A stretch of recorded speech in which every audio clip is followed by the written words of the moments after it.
तो आज हम लोग पढ़ेंगे सेक्शन फॉर्मूला। ठीक है, सेक्शन फॉर्मूले में क्या है कि अगर हमारे पास कोई लाइन है, मान लो, ठीक है, कोई लाइन है हमारे पास और यहाँ पे तुम्हारे पास लाइन है P और यहाँ पे मतलब पॉइंट है P और यहाँ पे पॉइंट है Q।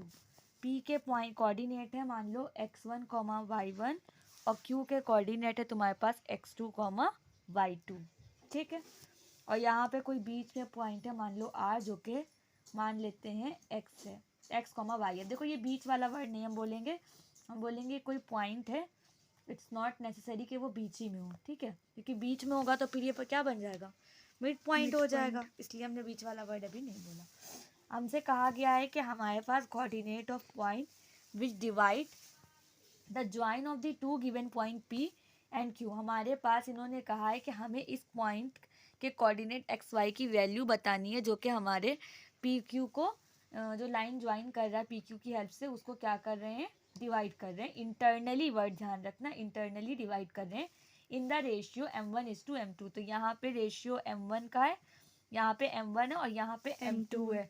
ठीक है, m1 और m2 रेशियो में क्या कर रहे हैं, हमारे पॉइंट्स को, हमारी लाइन को डिवाइड कर रहे हैं। ठीक है, जो P और Q को जोड़े। P और Q हमारी एक्सट्रीम पॉइंट है, एक्सट्रीमिटीज है, क्योंकि ये लोग एक्स कॉर्नर पे हैं और एक्सट्रीम पॉइंट है।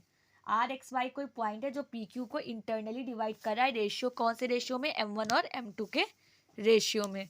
उसके बाद हमारा आता है, हमें निकालना है for x coordinate of r multiply m1 with x। देखो हमें करना क्या है, अगर हमें r के पॉइंट्स निकालने हैं तो हम x कैसे निकालेंगे, m1 को x2 से मल्टीप्लाई करेंगे और m2 को x1 से मल्टीप्लाई करेंगे। इस तरीके से हम समझ सकते हैं कि हमने इसको इससे मल्टीप्लाई इसके कोऑर्डिनेट से किया और इस वाले रेशियो को इसके कोऑर्डिनेट से मल्टीप्लाई किया, तो हो जाएगा m1 x2 plus m2 x1। और अपॉन में हमारा जो होगा वो जो हमने जिस रेशियो में डिवाइड किया उन दोनों का क्या हो जाएगा, सम हो जाएगा, यानी m1 प्लस m2 हो जाएगा। अब इसी तरह से y निकाल सकती हो, क्या हो जाएगा, m1 y2 plus m2 y1 upon m1 plus m2। ठीक है, अब ये जो हमारा सेक्शन फॉर्मूला था, इसी की हेल्प से हमारा मिड पॉइंट फॉर्मूला भी आया था। मिड पॉइंट फॉर्मूला जो हम लोग पढ़ रखे हैं, बट ये आया सेक्शन फॉर्मूले से था। पी क्यू हमारे पास कोई पॉइंट था, x1, y1 था, q x2, y2 था। अगर हमारा ये r x y जो है मिड पॉइंट होता है, अब हम इसको r x y कह रहे हैं कि ये मान लो क्या है, मिड पॉइंट है, तो उस केस में जो रेशियो था m1 की वैल्यू 1 हो जाती है और m2 की भी क्या हो जाती है, वैल्यू 1 हो जाती है। ये 1:1 में डिवाइड कर देता है, इससे कोई फ़र्क पड़ेगा नहीं, बट हम ये तुम्हें बताने के लिए बता रहे हैं। x की वैल्यू हो जाएगी 1 into x2 plus 1 into x1 upon 1 plus 1, यानी x1 x2 plus x1 upon 2 या फिर x1 प्लस x2 अपॉन 2। यही तो होता है मिड पॉइंट का फॉर्मूला। ये आया कैसे, सेक्शन फॉर्मूले से। सिमिलरली y निकालोगी तो भी 1 into y2 plus 1 into y1 upon 1 plus 1 which is equal to y1 plus y2 upon 2 only. ठीक है, तो ये हमारा क्या हो गया, मिड पॉइंट फॉर्मूला हो गया। अब इसी तरह से अगर हमारे पास मान लो एग्जाम में रेशियो k:1 के फॉर्म में है, मतलब कोई नंबर है इस साइड और इस साइड क्या दिया है, इस साइड क्या दिया है, 1 दिया है, k:1 का फॉर्म दिया है, तो उस केस में क्या हो जाएगा, पॉइंट P है और ये क्या है, पॉइंट Q है। P Q है हमारे पास, पॉइंट P में हमारी वैल्यूज है मान लो वापस से x1 और y1, Q में है x2 और y2, वापस से ये इधर जाएगा और ये इधर जाएगा। x निकालेंगे हम लोग, ये बीच का पॉइंट r x, y है। x निकालेंगे k into x2 plus 1 into x1 upon क्या हो जाएगा, k प्लस 1, यानी x equal to k x2 plus x1 upon k plus 1। Similarly अगर हम y निकालेंगे तो क्या होगा, k को y2 से करेंगे, k को y2 से करेंगे और 1 को y1 से करेंगे, तो k y2 plus 1 into y1 तो y1 ही होगा, तो y1 अपॉन क्या हो जाएगा हमारा, वापस से k प्लस 1, नीचे क्या है, रेशियो का सम है। ठीक है, तो ये k:1 के केस में हमारा जो बीच वाले पॉइंट की एक्स वाई की वैल्यू आ रही वो हो गया। उसके बाद हमारा आता है सेंट्रॉइड ऑफ द ट्राइंगल। क्या आता है, centroid of the triangle. Centroid of a triangle में हम लोग सबसे पहले क्या देखेंगे, हम लोग ये देखेंगे कि अगर मान लो हमारे पास कोई ट्राइंगल दिया है, क्या दिया है, कोई ट्राइंगल दिया है, ये हमारा मान लो ट्राइंगल ए है। अब इसमें सेंट्रॉइड की वैल्यू आई कैसे, ये बी है और ये क्या है, सी है। ये जी हमारा क्या है, सेंट्रॉइड है। क्या है? तो ये हमारा हो गया सेंट्रॉइड हो गया। ये हमारा कोऑर्डिनेट है x2, y2, ये कोऑर्डिनेट है x3, y3, ये कोऑर्डिनेट है x1, y1। इसका रेशियो क्या है? 2:1, 2:1। अब ये क्या हुआ, पहले हम ये लॉजिक बता रहे हैं, फिर आगे का बताएंगे। देखो जी हमारा क्या है, सेंट्रॉइड है, ए कोई कोऑर्डिनेट है, और डी हमारा मिड पॉइंट है, किसका? बी और सी का। डी क्या हमारा? मिड पॉइंट है बी और सी का, ठीक है, मतलब बी सी के बीच में है। अब हम लोग क्या करते हैं, इस डी के पॉइंट निकाल सकते हैं मिड पॉइंट के फॉर्मूले से। तो क्या हो जाएगा, x2 और x3 का सम अपॉन 2 हो जाएगा, ठीक है, और y2 और y3 का सम अपॉन 2 हो जाएगा। ये समझ में आया कैसे हुआ? डी कैसे आया? मिड पॉइंट फॉर्मूले से x2 plus x3 upon 2, y2 plus y3 upon 2। इतना आ गया समझ में। अब देखो हमें ए कोऑर्डिनेट भी पता है और डी कोऑर्डिनेट भी पता है, मालूम है ना। ए तो तुम्हें पहले ही से दिया हुआ था x1 y1, डी तुमने मिड पॉइंट से निकाल लिया। देखो एग्जाम में x2 x3 के टर्म्स में तो होगा नहीं, तो वहाँ पे तो वैल्यूज देंगे तो और आसान हो जाएगा क्वेश्चन, ठीक है। तो तुम्हारे पास ए भी आ गया और तुम्हारे पास डी भी आ गया। अभी हम फॉर्मूला बनाना सिखा रहे हैं। अब यहाँ पे जी का मान लो कोऑर्डिनेट कुछ भी मान लेते हैं, अल्फा कॉमा बीटा। हमें क्या निकालना है, इनकी वैल्यू निकालनी है, ठीक है। क्या निकालनी है? इनकी वैल्यू निकालनी है। अब मान लेते हैं अल्फा की वैल्यू क्या होगी, सेक्शन फॉर्मूले से 2 into this coordinate plus 1 into this coordinate, यही तो होगी। तो क्या हो जाएगा, 2 into x2 plus x3 upon 2 plus 1 into x1। समझ में आया? अपॉन में क्या हो जाएगा, 2 + 1 हो जाएगा, या 1 + 2, इसको भी पहले लिख सकती थी, इसको बाद में, इससे कोई फर्क नहीं पड़ेगा। बस ये ध्यान रखना, इस वाले रेशियो को इसके साथ और इस वाले रेशियो को इसके साथ। नाउ बीटा हम निकालेंगे इस तरह से, 2 into y2 plus y3 upon 2, क्योंकि 2 इसमें था, प्लस 1 इंटू y1, और अपॉन क्या हो जाएगा, 2 + 1। अब इसको सॉल्व कर लेते हैं सॉल्व। 2 से 2 कैंसिल हो जाएगा, 2 से 2 कैंसिल हो जाएगा। x1 plus x1 plus x2 plus x3 upon 2 + 1 3। Similarly y1 plus y2 plus y3 upon 3। तो ये हमारा फाइनली फॉर्मूला बन गया हमारे सेंट्रॉइड ऑफ अ ट्राइंगल का, या फिर सेंट्रॉइड का, ठीक है। तो इसमें जी की वैल्यू क्या आ गई, x1 plus x2 plus x3 upon 3, यानी इन तीनों के x कोऑर्डिनेट का सम अपॉन 3 सेंट्रॉइड निकालने को आए, और y क्या हो जाएगा, इन तीनों के कोऑर्डिनेट का सम अपॉन 3। समझ में आया? तो हम यहाँ पे लिख सकते हैं अल्फा बीटा की वैल्यू आ गई x1 plus x2 plus x3 upon 3, comma y की वैल्यू क्या आ गई, y1 plus y2 plus y3 upon 3। समझ में आई चीज़ ये कि कैसे हुआ? तब हमारे पास सेंट्रॉइड ऑफ अ ट्राइंगल भी आ गया है। तो सेंट्रॉइड होता क्या है हमारा centroid of a triangle? The straight line joining a vertex of a triangle, straight line joining a vertex of a triangle to the midpoint of the opposite side, ठीक है, is called the median of a triangle। तो इन्होंने क्या, the point which divide the median of a triangle in the ratio 2:1 is called the centroid of a triangle। So thus if AD is a median of a triangle, ABC and G is centroid, then AG upon GD is equal to 2/1। कहने का मतलब ये था कि हमने एक line खींची, हमने क्या खींची, लाइन खींची, वो हमारे ट्राइंगल के एक वर्टेक्स को ज्वाइन कर रहा था, और उसके अपोजिट साइड क्या था, इस लाइन का मिड पॉइंट था, और इस मिड पॉइंट से लेके हमने यहाँ पे जो हमारा ट्राइंगल का वर्टेक्स था उसको क्या कर दिया, ज्वाइन कर दिया।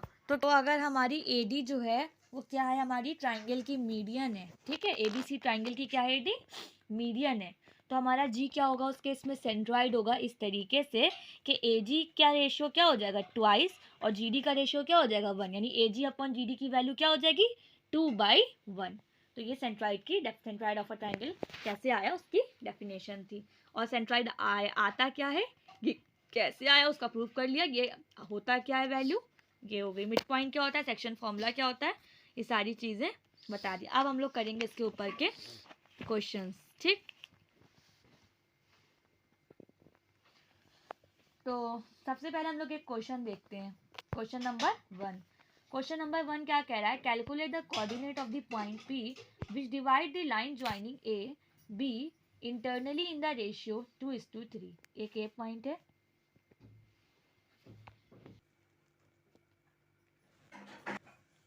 तो यहाँ पे हमें क्या फाइंड करना है, P X comma Y find करना है, P X comma Y find करना है। यहाँ पे हमें क्या निकालना है, एक्स। हमें फॉर्मूला क्या पता है, हमें पता है कि एक्स निकालने के लिए टू को टू से कर देंगे, ये वाले रेशियो को इससे कर देंगे मल्टीप्लाई, ये वाले रेशियो को इससे कर देंगे मल्टीप्लाई। तो 2 इंटू टू हो जाएगा प्लस 3 इंटू माइनस का 3 हो जाएगा। एक्स कोऑर्डिनेट ले रहे हैं हम एक्स की वैल्यू निकालने के लिए। अपॉन में 2 प्लस 3 हो जाएगा, तो ये हो जाएगा 4 माइनस का 9 अपॉन 3 प्लस 2 क्या हो जाएगा 5 हो जाएगा। माइनस का 5 अपॉन 5 हो जाएगा। एक्स कोऑर्डिनेट की वैल्यू क्या आ जाएगी, माइनस का 1 आ जाएगी। अब y निकालेंगे तो वापस से 2 इंटू माइनस का 7 हो जाएगा, प्लस 3 इंटू 3 हो जाएगा, अपॉन 2 प्लस 3 हो जाएगा। ये हो जाएगा माइनस का 14 प्लस 9 बाई 5 हो जाएगा। अब माइनस का 14 प्लस 9 करोगी तो वापस से क्या आएगा, माइनस का 5 बाई 5 यानी माइनस का 1 आ जाएगा। तो जो कोऑर्डिनेट होंगे पॉइंट पी के वो हो जाएंगे -1 कॉमा -1, यानी एक्स की वैल्यू भी -1 है, वाई की वैल्यू भी -1 है। ठीक है, तो एक ये क्वेश्चन हो गया। इसी तरह से एक क्वेश्चन है तुम्हारे पास, उसमें कह रहा है find the coordinate of the points of trisection of the line segment joining the point A B. ठीक है, तो इन्होंने क्या कहा है कि तुम्हारे पास एक लाइन है ए जिसके कोऑर्डिनेट है -4, 3 और एक तुम्हारे पास है बी जिसके कोऑर्डिनेट है 2, -1। Find the coordinate of the point of the trisection of the line segment joining the point A and B. तो हमें यहाँ पे ट्राई सेक्शन यानी 3 पार्ट में इसको क्या करना है, डिवाइड करना है, ऐसे बोल सकते हैं। तो हम क्या करेंगे, हमने बीच में 2 पॉइंट ले लिए, एक ले लिया P और एक पॉइंट ले लिया Q। ठीक है, अब P के लिए हम करेंगे और एक बार Q के लिए करेंगे। तो अब इसको कैसे करेंगे, हमने मान लिया कि इस तरीके से हमने किया है कि AP इज इक्वल टू क्या हो रहा है, PQ हो रहा है, और इज इक्वल टू क्या हो रहा है, QB हो रहा है। देखो ट्राई सेक्शन हो गया, 1 2 एंड 3 पार्ट हो गए। तो हमने कहा AP is equal to PQ is equal to QB। ना हम लोग क्या करेंगे, अब हम लोगों को क्या करना है, अब हम लोगों को आगे सॉल्व करना है। अब हम लोग क्या कर सकते हैं, 2AP is equal to PB लिख सकते हैं। मतलब PB देखो अगर तुम ध्यान से, PB क्या है, देखो हम इसको बताते हैं। PB क्या है हमारा, PB इज इक्वल टू है PQ प्लस QB है। PB ऐसे बोल सकते हैं, PQ प्लस QB। PQ और QB किसके बराबर है, AP के बराबर है। मतलब इसको हम AP प्लस AP लिख सकते हैं। PB को PB को हम AP प्लस AP लिख सकते हैं, बोलो। हाँ, इसको हम लिख देंगे 2AP। ठीक, क्योंकि AP दो बार है तो 2AP हो गया। अब हम लोगों को रेशियो यहाँ से AP और PB के बीच में क्या करेगा, पता चल जाएगा। AP और PB के बीच में क्या पता चल जाएगा, रेशियो पता चल जाएगा। तो अब हम लोगों का यहाँ से आएगा, क्या आएगा, चाहे तो हम AP अपॉन PB कर लो, चाहे तो हम PB अपॉन AP कर ले। हम क्या कर रहे हैं, AP अपॉन PB कर रहे हैं। AP अपॉन PB करेंगे तो ये हो जाएगा 1/2। क्या हो जाएगा, 1/2, यानी AP अपॉन PB करे तो 1/2। यानी AP के साइड हमारा रेशियो क्या है 1 और PB के साइड रेशियो क्या है 2। यानी AP जो है वो एक पार्ट है और PB में 2 पार्ट आ रहे हैं। AP के PB में क्या आ रहे हैं, AP के 2 पार्ट आ रहे हैं। तो PB इसका क्या हो रहा है, पूरा डबल हो रहा है। तो यहाँ से हमारा क्या हो गया, P पे P ने डिवाइड कर दिया AB को AP और PB में। AP में क्या है 1 पार्ट है, PB में क्या है 2, ट्वाइस है AP का। किसका ट्वाइस है, AP का ट्वाइस है। अब हम लोगों को क्या करना है, P के कोऑर्डिनेट हम फाइंड कर सकते हैं ना। अब P के कोऑर्डिनेट फाइंड वैसे ही करेंगे जो हम लोग का फॉर्मूला। रेशियो पर मेन चीज हमें पहले क्या पता करनी थी, रेशियो कैसे पता लगे वो तरीका बता दिया। अब देखो कैसे करेंगे हम लोग सॉल्व। सबसे पहले हम लोग P के पॉइंट निकालने x, y। x की वैल्यू निकालेंगे एंड देन हम लोग क्या निकालेंगे, y की वैल्यू निकालेंगे। तो x की वैल्यू हमारी क्या हो जाएगी, हम फिर से एक बार यहाँ बना रहे क्योंकि नेक्स्ट पेज आ गया है। x की वैल्यू है 1 into 2 plus 2 into -4 upon 1 plus 2। समझ में आया क्यों हुआ, 1 into 2 plus 2 into -4 upon 1 plus 2। आगे समझ में। x की वैल्यू क्या, इस रेशियो का इससे, इस रेशियो का इससे, x कोऑर्डिनेट्स और अपॉन रेशियो का सम। y की वैल्यू क्या हो जाएगी, 1 into -1 plus 2 into 3 upon 1 plus 2। x की वैल्यू आएगी 2 -8 अपॉन 3 और इधर हो जाएगी -1 प्लस 6 अपॉन 3। 8 माइनस 2 क्या हो जाएगा 6 अपॉन 3 5 प्लस का 5 अपॉन 3 तो -2। P की वैल्यू आ गई, x की वैल्यू आ गई हमारी -2 और y की आ गई 5/3। तो ये आ गया P के कोऑर्डिनेट x, y जो कि हमने माने होंगे। तो ये वैल्यूज हमारी आ गई, क्या आ गई, 2, -2, 5/3। P आ गया। अब हमें 2 पॉइंट्स चाहिए थे, हमें 2 पॉइंट चाहिए थे जो हमारी क्या कर रहे थे, लाइन को 3 पार्ट में डिवाइड कर रहे थे। तो हमें Q भी चाहिए होगा, ठीक है। अब Q कैसे निकालेंगे, वापस हम लाइन ड्रॉ करते हैं, ठीक है। ये क्या था A, ये क्या था P, ये क्या था B, ये बीच में क्या था Q। A की वैल्यू क्वेश्चन में दी थी, Q B की वैल्यू क्वेश्चन में दी थी, P की वैल्यू हमने निकाल ली है, P की वैल्यू हमने क्या करी, निकाल ली है। तो इसमें क्या करना है, Q की वैल्यू हमें निकालनी। हमने एक चीज बताई थी, क्या बताई थी, AP की वैल्यू किसके बराबर है, PQ के, और PQ की वैल्यू किसके बराबर, इसको इक्वल का साइन समझ लो, QB के बराबर है, इतना बताया था।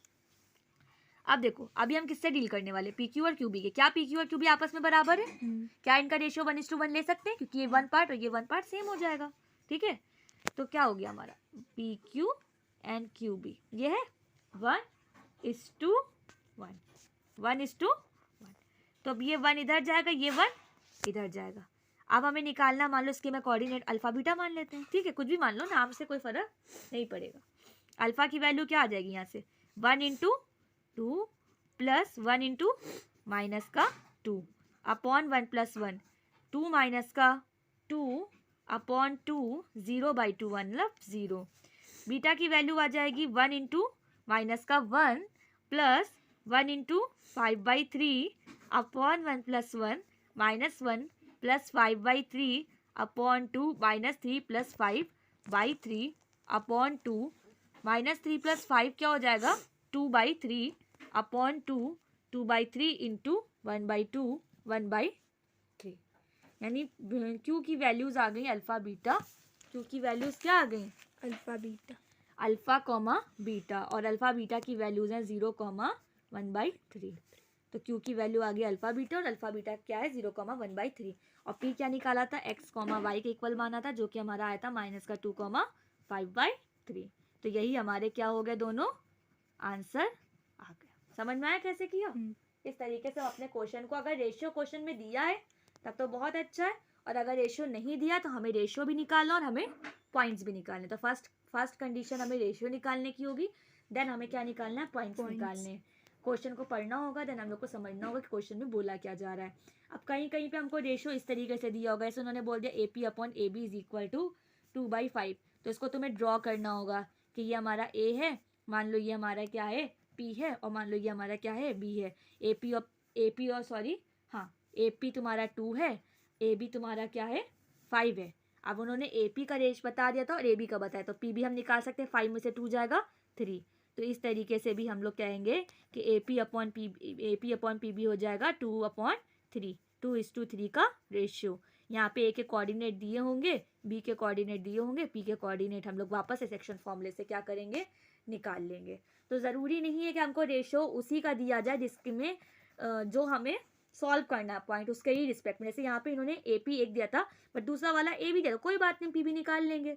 तो ऐसे क्वेश्चंस आएंगे तो हमें पहले अपनी लाइन को ड्रॉ करना होगा, पॉइंट्स को रखने होंगे, एंड देन उसके बाद हम लोग अपने रेशियोज निकाल सकते हैं। बगैर लाइन को ड्रॉ करे अगर हम क्वेश्चन को सॉल्व करेंगे, मे बी हम कंफ्यूज हों और हम लोगों को रेशियो नहीं समझ में आएगा। अगर रेशियो हमने 2:5 P के लिए यूज़ कर लिया होता तो हमारे कोऑर्डिनेट्स की वैल्यू क्या हो जाती, गलत आ जाती। P की वैल्यूज जो होती वो गलत होती, पूरा आंसर गलत हो जाता। बट क्योंकि हमने अब रेशियोज को अपने पहले निकाला, रेशियो को सही रेशियो को निकाला जो P के रिस्पेक्ट में ही थे, देन उसके बाद सॉल्व करेंगे तो हमारा आंसर क्या आएगा, बिल्कुल सही आ जाएगा। ठीक है, तो ये खुद एक चीज़ हमारी होगी। इसके आगे हमारा जो मतलब ये वाला जैसे मैंने बताया, तो ये थोड़ा सा ट्रिकी क्वेश्चन था। इससे पहले जो ट्राई सेक्शन वाला था वो भी थोड़ा समझने का क्वेश्चन था। डायरेक्ट फॉर्मूला यूज़ करना तो सबको आता है, बट जो क्वेश्चन में थोड़ा समझने का होता है वो इम्पॉर्टेंट चीज़ होती है। सिमिलरली नेक्स्ट क्वेश्चन हमारे पास जैसे थोड़े से ट्रिकी वाले क्वेश्चन हम ट्राई करने समझाएं, ताकि वो जो ट्रिगर करे इंसान को, ताकि उसमें कोई प्रॉब्लम ना हो। ठीक है, सिमिलरली ऐसे क्वेश्चन भी आ सकते हैं हमारे पास कि वो तुमसे कहेंगे कि तुम्हें रेशियो ही फाइंड करना है। जैसे उन्होंने बोला, ये तुम्हारा 2014 में ICSE में आ भी चुका है कि A-4,2 है और B तुम्हारा पॉइंट है 3,6 है। ठीक है, ये तुम्हारे पास क्या है, ये तुम्हारे पास क्या है, पॉइंट्स क्वेश्चन में दिए हुए, तो ये इंपॉर्टेंट है क्योंकि ये क्वेश्चन आ चुका है। अब हम लोग से क्या कह रहा है कि इसमें हमें क्या फाइंड करना है, रेशियो क्या करना है, रेशियो क्या करना है, फाइंड करना है। ये हमारे पॉइंट्स हैं, इसको is divided by the point, point की वैल्यू क्या करी है इन्होंने बता रखी है, x,3 क्या करिए, पॉइंट की वैल्यू क्या करिए बता रखी है। तुमसे कह रहा है कि तुम पहले तो अपने क्या करो, ऑल्सो फाइंड, एक्स भी तुम्हें नहीं पता है तो तुम्हें एक्स भी निकालना है, तुम्हें रेशियो भी निकालना है, तुम्हें एक्स भी निकालना है, और तुम्हें क्या निकालना है, एपी की लेंथ भी निकाल। देखो इसी क्वेश्चन में 3 चीजें पूछ ली। अब तुम सोचोगी ना ही रेशियो बताया, ना ही एक्स बताया, ना ही लेंथ बताया, अब हम निकालें कैसे, क्योंकि हमें तो पॉइंट भी नहीं पता है। पॉइंट पता होता तो भी हो जाता काम, बट हमें तो पॉइंट भी नहीं पता है। तो हम लोग कुछ ऐसा रेशियो बनाएंगे कि हमारा क्वेश्चन क्या हो, आसानी से सॉल्व हो जाए। तो हम लोग खुद से मान लेंगे कि हमारा लाइन जो होगी वो k/1 में डिवाइड हो रही होगी। अब हम लोग क्वेश्चन को कैसे सॉल्व करेंगे, देखो x की वैल्यू निकाल सकते हैं कैसे, 3k, x की वैल्यू क्या हो जाएगी 3k प्लस 3 इंटू x की value 3k plus 1 into minus का 4 अपॉन k प्लस 1, x की वैल्यू यही तो होगी, तो ये हो जाएगी 3k माइनस का 4 अपॉन k प्लस 1 हो जाएगी। अब y की वैल्यू क्या होगी, y की वैल्यू क्या होगी, तो y की वैल्यू तो तुम्हें 3k, y की वैल्यू 3 दी हुई है यहाँ पे, ठीक है। तो y की वैल्यू क्या हो जाएगी तुम्हारी y की वैल्यू इक्वल टू तुम्हारी होने वाली है यहाँ पर 6k plus 2 upon k plus 1। अब यहाँ से देखो जब तुम इसको सॉल्व करोगे, एक ये बन गया, एक ये बन गया, ठीक। क्या यहाँ से k की वैल्यू निकल सकती है, बिल्कुल निकल सकती है, क्यों नहीं निकल सकती है, 3k plus 3 is equal to 6k plus 2, इधर भेजोगी, माइनस का 3k is equal to 2 minus का 3 माइनस का 1, k is equal to 1/3, k is equal to क्या आ गया 1/3, k की वैल्यू आ गई, k की वैल्यू आ गई कि नहीं आ गई। अब तुम्हारा पहला क्वेश्चन तो निकल जाएगा, क्योंकि अगर k की वैल्यू आ गई तो रेशियो ऑटोमेटिकली आ जाएगा कि नहीं आ जाएगा, अगर k की वैल्यू आ गई तो रेशियो ऑटोमेटिकली आ जाएगा। रेशियो तुम्हारा कैसे आ जाएगा, ये बनेगा k/1 रेशियो था हमारा, क्या था k/1 रेशियो था, तो 1/3:1 हो जाएगा, 1/3:1 हो जाएगा, इसको तुम 1:3 भी लिख सकती हो, तो रेशियो क्या आ गया 1:3। अब आता है हमारा नेक्स्ट पार्ट, अब हमें x की वैल्यू निकालनी थी, ठीक है। x की वैल्यू हम लोगों ने क्या निकाली थी, 3k माइनस का 4 अपॉन k प्लस 1 निकाली थी ऐसे ही तो निकाली थी। k की वैल्यू क्या आई थी हमारी 1/3, अगर हम k की जगह क्या रख दे 1/3 पुट कर दें, तो 3 इंटू 1/3 माइनस का 4 अपॉन 1/3 प्लस 1, 1 माइनस का 4 माइनस का 3 अपॉन 1/3 प्लस 1 माइनस का 3 प्लस 1 4 अपॉन 3 माइनस का 3 इंटू 3 अपॉन 4 माइनस का 9 अपॉन 4। आ गई एक्स की वैल्यू भी क्वेश्चन आधा सॉल्व हुआ, एक्स की वैल्यू भी आ गई, रेशियो भी आ गया 1:3, इतना सॉल्व कर लिया हम लोगों ने, ठीक। 2 पार्ट हो गया, अब लास्ट पार्ट बचा है क्या, लेंथ निकालनी है। फिर से लाइन ड्रॉ कर देते हैं, एक पॉइंट था ए, -4,2, ए की वैल्यू आ गई -4,2, पी की वैल्यू आ गई x,3, सॉरी हाँ पी की वैल्यू हमारी आ गई थी x,3 और x की वैल्यू तो आई चुकी, तो -9/4,3। y की b की वैल्यू क्या थी 3,6। निकालना क्या था हमको, AP की लेंथ का फॉर्मूला क्या होता है, √x2 माइनस, हम पहले फॉर्मूला लिख रहे हैं देन हम लोग वैल्यू सॉल्व करेंगे, x2 माइनस x1 का whole square plus y2 minus y1 का होल स्क्वायर, यही तो होता है। यहाँ पे x1, y1 ये है और x2, y2 हमने मान लिया ये है, इन दोनों के बीच में निकालना था इस वजह से। AP is equal to √ minus का 9/4 माइनस ऑफ -4 का होल स्क्वायर प्लस 3 माइनस 2 का होल स्क्वायर, यूनिट्स सॉल्व करो, √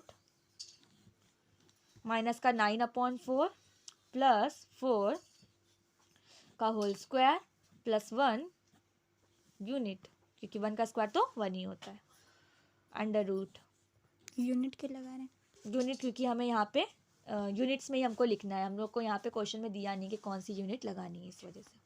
तब यहाँ पे क्या करेंगे, -9/4 प्लस 4 हो जाएगा, माइनस का 9 plus 16/4 whole square plus 1 √ 16 minus 9 का होल स्क्वायर अपॉन 4+1, ठीक है, 10, 11, 12, 13, तो ये बन गया 65/16 यूनिट्स, दैट मीन्स √65/4 यूनिट्स।